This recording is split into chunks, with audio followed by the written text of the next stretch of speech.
Alright guys, it's recording. Let me make it so you guys can see it too. There you go. So you're gonna open up your pictures. The reason I had you choose 5 pictures is because sometimes the editing, fine, just sit down. Sometimes with the editing of it, you don't end up getting those bright colors like when I showed you with that other video. So just keep trying your pictures until you get it right, and then out of those pictures, whichever one looks best, this is the one you're going to crop. So let me open up my one from the last video, and to crop it,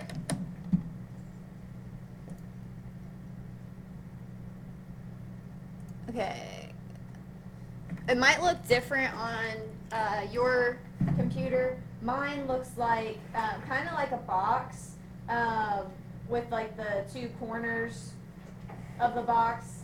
I don't even know how to explain that. Some of yours might look like an X-Acto blade knife, but just hover the mouse over it until you find out which one is your crop tool. If you have the dark background like mine, it'll be this weird box, but if it's the lighter background, it'll look like an X-Acto knife. And after you click on it, it has different options to the left, and it needs to make sure like that box is X'd for fixed aspect ratio, and the ratio that we're going to be using is either a 9:12 or a 12:9, depending on what direction your picture is. So if I typed in 9:12 and then clicked and dragged on the image where I want to crop it, it's going to keep a fixed rectangle that keeps the proportion, so that you don't end up making some kind of image that won't transfer over to our canvas size for when we paint. That's why we need that ratio.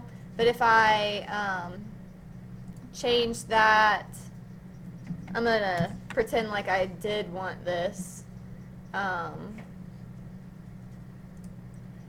undo it. Okay, if I changed it to 12:9, you can see how it turns the rectangle the other direction. So for whatever reason, I just wanted to make this of one person. That's the one that I would use. But I don't. I want it to be of both. So I'm going to change mine back to 9:12.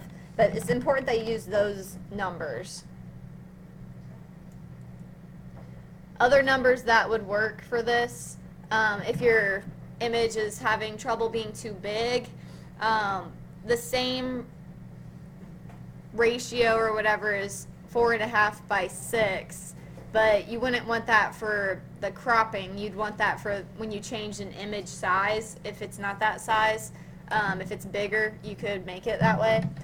But yeah, I just click in the center now, or on some people's computers you just click enter on your keyboard and it crops it to that rectangle that you dragged over, and then you just export it as an image file, because we don't want your GIMP file, like the XCF, being uploaded to Moodle or sent in an email. So make sure it's a JPEG. You can keep it as the same name, but you'll probably overwrite your other file that's named the same thing, so the other one goes away forever. That's what I'm going to do. And export again. And then on Moodle, 3rd quarter, edited and cropped picture upload is where this one will go. Add submission.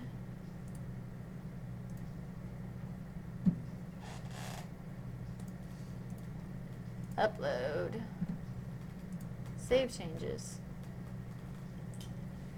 Any questions about how to crop it using the aspect ratio?